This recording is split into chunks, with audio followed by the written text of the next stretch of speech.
আপনি যদি মুসলিম হন তাহলে এই 10টা গান কিন্তু অবশ্যই শুনবেন না। তার কারণটা হচ্ছে এই গানে আই থিঙ্ক আল্লাহকে অপমান করা হয়েছে, যেটা বলা হয়েছে ভিডিওতে। আর এই ভিডিওটা পাঠিয়েছেন আমাদের একজন সাবস্ক্রাইবার, তো আপনি নিজে সতর্ক হন এবং অন্য সকলকে সতর্ক করুন। আর আপনি এটা বলতে পারেন যে প্রথমবারের জন্য হয়তো শুনছেন গানটা বা আগে হয়তো শুনেছেন, বাট আমার মনে হয় যেগুলো প্রত্যেক ধর্মের তো একটা রুলস আছে, নিয়ম আছে, তাই অনুযায়ী চলতে হয়। তো সেগুলো মান্যতা বা সেগুলো মানা উচিত, অ্যান্ড তার জন্য এগুলো শুনবেন না। তো চলো দেখা যাক ভিডিওটা যে কোন গানগুলোর কথা বলা রয়েছে এবং কেন বলা রয়েছে।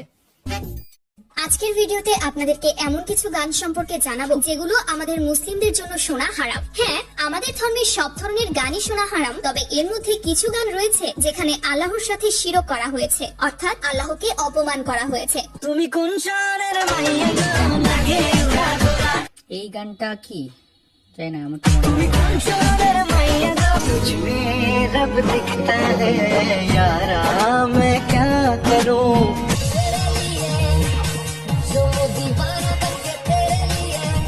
আমি নিশ্চিত এই গানগুলো আপনাদের অনেকেরই পছন্দ। তো চলুন এক নজরে দেখে নিই সেই সব গানগুলো, এবং আমি আশা করব ভিডিওটি দেখার পর এই গানগুলো আপনারা শোনা থেকে বিরত থাকবেন। সো গাইস, আমাদের ভিডিওর প্রথমেই রয়েছে অনেকেরই পছন্দের একটি ইমোশনাল গান, রোইনা।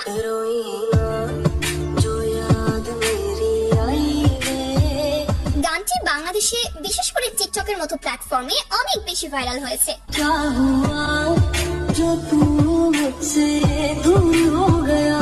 গানটির একটি অংশে বলা হয়, সুবেহ কি আজান সুনকে নামাজ কে জায়গা পে তেরি নাম লে লিয়া। नमाज की जगह पे तेरा नाम ले लिया। এর বাংলা অর্থ, ভোরের আজান শুনে নামাজের স্থানে তোমার নাম নিয়েছি। অর্থাৎ যিনি গানটি গেয়েছেন তিনি বলছেন নামাজের স্থানে আল্লাহর নামের পরিবর্তে তিনি তার প্রিয়তমার নাম নিয়েছেন। নাউজুবিল্লাহ। আমরা এই গানকে আজ থেকেই না বলি। এরপর রয়েছে এ দিল হে মুশকিল গানটি।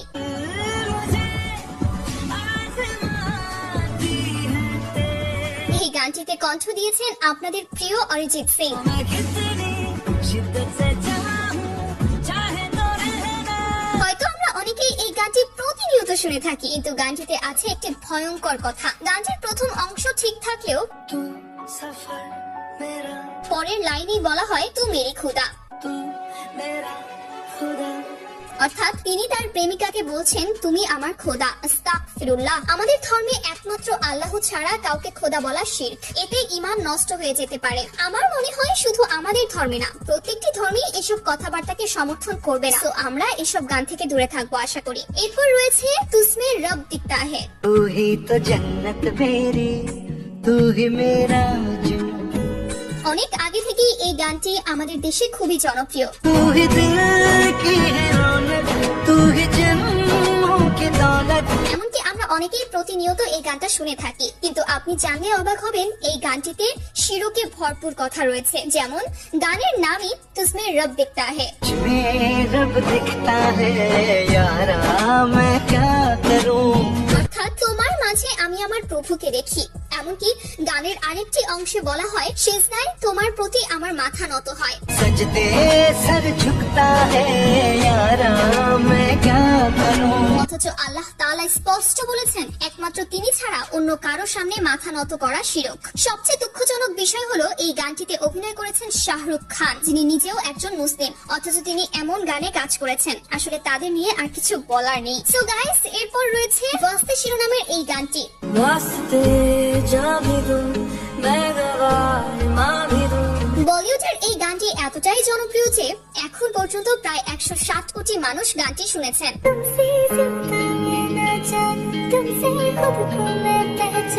খুব নিখুঁত ভাবে গানটিতে কিছু শিরক ঢুকিয়ে দেওয়া হয়েছে, যা আপনি না খেয়াল করলে বুঝতেই পারবেন না। গানটির একটা অংশে বলা হয়েছে, তোমার জন্য আমি আমার জানও দিব, ইমানও দিব। वास्ते जा भी दूं मैं गवार मां भी दूं। মানে মানুষ কতটা বোকা চন্দ্রবিন্দু হলে এসব কথা গানে লিখতে পারে। তাছাড়া গানটির আরেক অংশে বলা হয়, আমি আমার ভাগ্যের লিখন বদলে দিব। किस्मतों का लिखा मोड़ दूं। এছাড়া আরো বলা হয়, তোমার বদলে যদি আল্লাহ আমাকে জান্নাতও দেন তবুও আমি তা ছেড়ে দেব। जन्नते सच कहूं छोड़ दूं। অর্থাৎ সে তার প্রেমিকার জন্য আল্লাহর দেওয়া জান্নাতও ছেড়ে দেবে। আমি আবারও বলছি, শুধু আমাদের ধর্মেই নয়, পৃথিবীর কোনো ধর্মেই এই ধরনের কথা গ্রহণযোগ্য নয়। যাই হোক, এরপর রয়েছে পাঞ্জাবি গান কিসমত। किस्मत बदलती देखी मैं जग बदलता देखा मैं এই গানটি গেয়েছেন सब कुछ बदल गया मेरा सब कुछ बदल गया मेरा গানটি শুনতে যতটা ভালো লাগে, জানলে অবাক হবেন এই গানটিতে বলা হয়েছে আমি আমার ভাগ্যকে বদলাতে দেখেছি। এছাড়াও গানটিতে বলা হয়েছে আমি আমার রবকে অর্থাৎ প্রভুকে বদলাতে দেখেছি। किस्मत बदलती देखी मैं रब बदलता देखा আমি এখানে কোনো ধর্মকে ছোট করছি না, তবে যিনি গানটি গেয়েছেন তার ধর্মই কি এই ধরনের কথা লেখা আছে? আমার তো মনে হয় পৃথিবীর কোনো ধর্মেই এই ধরনের কথা লেখার অনুমোদন নেই। তাহলে তারা কিভাবে এমন গান গাইতে পারে? যাই হোক, এরপর রয়েছে সনম রে সিনেমার हुआ है आज पहली बार जो ऐसे मुस्कुराया এই গানটি গেয়েছেন আমাদের সবার প্রিয় শিল্পী আর दुनिया भर की तारीफें तेरे सजदे में लाया हूँ গানটির এক অংশে বলা হয়েছে খোদা তোমার চেয়ে আর কাউকে সুন্দর বানাতে পারেনি। बना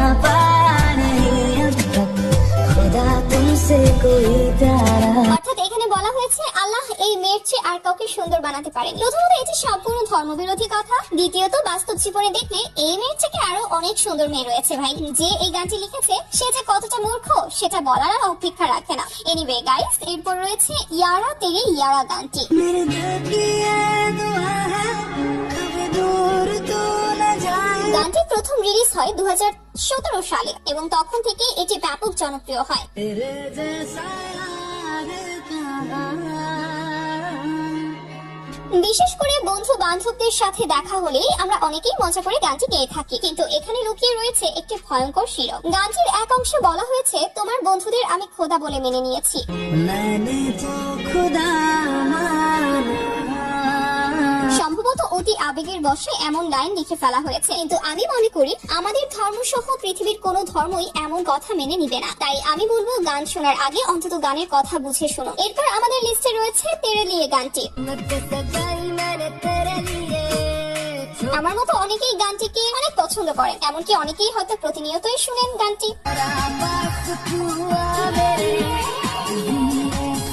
তবে আপনি তখনই অবাক হবেন যখন শুনবেন গানটিতে কি ভয়ঙ্কর কথা বলা হয়েছে। গানটাতে বলা হয়েছে আমি জান্নাত সাজিয়েছি তোমার জন্য।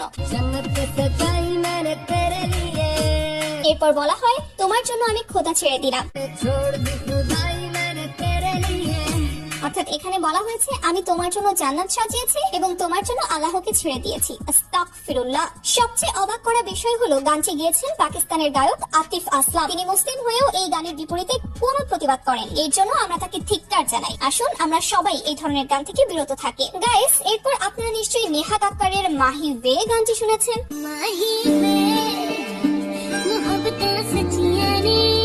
গানটিতে হয়তো তেমন বড় কোনো সমস্যা নেই, তবে একটি লাইনে বলা হয়েছে আমি তোমাকে চেয়েছি রবের চেয়েও বেশি। আমাদের ইসলাম ধর্মে এমন কথা কখনোই গ্রহণযোগ্য নয়, কারণ আমরা কখনোই আল্লাহর চাইতে কাউকে বেশি ভালোবাসতে পারি না, বেশি চাইতে পারি না। এছাড়া রয়েছে নেহা কাক্কারের দিল কো কারা গানটি।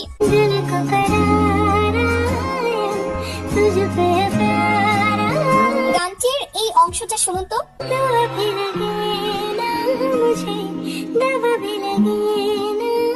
কিছু বুঝতে পারলেন? এই অংশের বাংলা অর্থ হচ্ছে যখন থেকে তোমাকে আমি দেখেছি তখন থেকে কোনো দোয়া কাজ করে না, কোনো ওষুধেও কাজ করে না। অর্থাৎ তিনি বলতে চাচ্ছেন আল্লাহর কাছে দোয়া করলে সেই দোয়া কবুল হয় না। আমি বলি এটা তো ঠিকই আছে, যে ধরনের কাজ তিনি করছেন সেখানে দোয়া কবুল হবেটা কিভাবে ভাই? তা করলে নেই জীবনে, উপরে গেলে জীবনে। তো আমরা এখানে দেখলাম যে কিছু গান যেগুলোতে সরাসরি নানা রকম ভাবে ঈশ্বরকে বা আল্লাহকে অপমান করা হয়েছে এবং তার সাথে কম্প্যারিজন করা হয়েছে নিজের প্রেমিকাকে বা অনেকগুলো বন্ধুকে।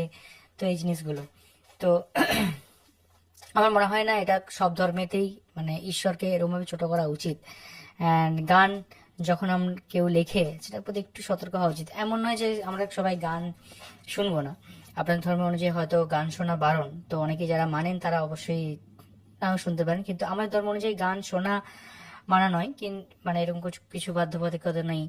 কিন্তু মানে এই কম্প্যারিজনগুলো এগুলো আই থিঙ্ক না করলেই ভালো হতো, কারণ আর বিশেষত যেটা দেখছি যে যারা মুসলিম সেই সমস্ত সিঙ্গার বা অ্যাক্টররা এই মানে এতে অভিনয় করেছেন, তো এই জিনিসটা তো অবশ্যই একটু খারাপ, একটু বেশি চোখে আঙুলে হয়েছে। কারণ হিন্দুদের ক্ষেত্রে বা অন্যান্য ধর্মের ক্ষেত্রে মানুষরা হয়তো এই জিনিসটা ব্যাপারটা নাও জানতে পারেন। আর তিনি তো মুসলিম, যখন তিনি তো নিশ্চয়ই ডেফিনেটলি জানেন যে এটা করা উচিত নয়, তাও কেন করছেন চাই না। তো অনেকগুলো গান আছে যেগুলো কিছুগুলো তো একটু বেশি আমার মনে হয়, যে বলেছে কিছুগুলো একটু কম ছিল, হালকা। যেমন লাস্টে একটা নেহা কাক্কারের যে গানটা ছিল, দ্বিতীয় গানটা, সেটা একটু তুলনামূলকভাবে কম। দোয়া লাগছে না, এই ব্যাপারটা, দোয়া আই থিঙ্ক আমার মনে হয় যে কারোরই প্রার্থনা লাগছে না, এরকম টাইপের একটা কিছু বলার চেষ্টা করা হয়েছে। তবে যাই হোক, আপনারা যারা ধর্মপ্রিয় মানুষ তাদেরকে বলবো যে এই সমস্ত যে গানগুলো যেগুলো আপনার ভেতরে একটা অশান্তি সৃষ্টি করছে বা আপনার ভেতরে একটা দোনমনা সৃষ্টি করছে, তো সেগুলো থেকে বিরত থাকাটাই কিন্তু ভালো। অনেক গান আছে পৃথিবীতে, অনেক সুন্দর মিউজিক আছে, অনেক সুন্দর মানে ভাব আছে, অনেক কিছু আছে, সেগুলো শুনলেই হয়। এই 5টা বলিউড গান না শুনলে কারোরই কোনো যায় আসবে না। তো বিরত থাকবেন, আর সবাইকে সতর্ক করতে ভিডিওটা শেয়ার করতে পারেন। আর এই ছিল আজকে video. Thank you so much video recommend করার জন্য। আমরাও জানলাম বিষয়টা সম্পর্কে। এর আগে একটা ভিডিওতে রিয়াক্ট করেছিলাম, সেটাতে কিছু গান ছিল, এটাতে কয়েকটা গান জাস্ট এক্সট্রা অ্যাডেড হয়েছে, অ্যান্ড এই ভিডিওটা দেখলাম। তো চলো, thank you so much video দেখার জন্য। আর কোন কোন ভিডিওর উপর আমরা রিয়াক্ট করতে পারি সেটা অবশ্যই কমেন্ট করে জানান। এখনকার মতো এই পর্যন্তই, দেখা হবে আবার কোনো ভিডিওতে। ততক্ষণের জন্য আপনারা ভালো থাকুন, সুস্থ থাকুন, আর দেখতে থাকুন আমাদের চ্যানেল।